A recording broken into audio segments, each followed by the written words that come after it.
पोटावरच्या stretching exercise आहेत ह्या. तुमच्याकडे जास्त वेळ नसेल तर कमीत कमी 1-2 मिनिट तर स्वतःसाठी 2 ते 3 मिनिट वेळ काढा आणि ह्या एक्झरसाइज प्रॉपर करा. उजवा पाय फोल्ड, डाव्या हाताने पकडा, श्वास भरत वरती उचला बॉडी. पोटरी आणि पिंडरी जो मांडीचा भाग असतो त्या एकमेकांना स्पर्श करायचं नाही, त्यामध्ये डिस्टन्स ठेवायचा आहे. या पद्धतीने होल्डिंग आहे 10 काउंटिंग 1 2 3 4 5 6 7 8 9 10.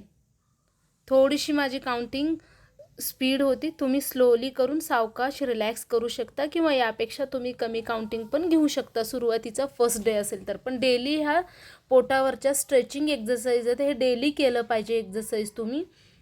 श्वास भरून घ्या.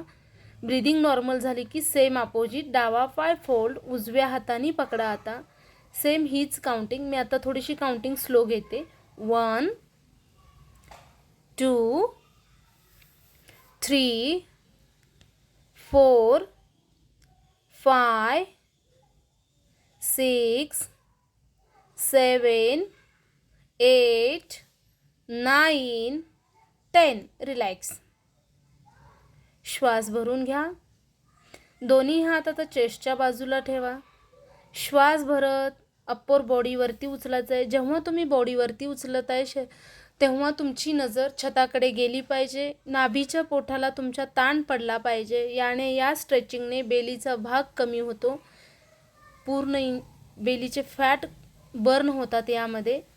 3 एकदम सावकाश. Inhale, exhale. 6 7 8 9 10 11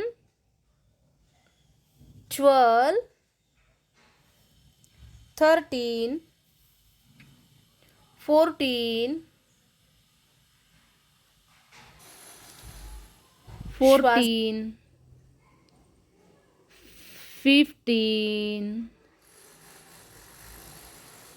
16 होल्डिंगमध्ये नाभीच्या पोटाला फुल स्ट्रेचिंग होऊ द्या. हनवटीच्या खालून पण मानेला फुल स्ट्रेचिंग होऊ द्या. ह्याने थायरॉइड पण कमी होतं. डेली प्रॅक्टिस करा. Bye bye.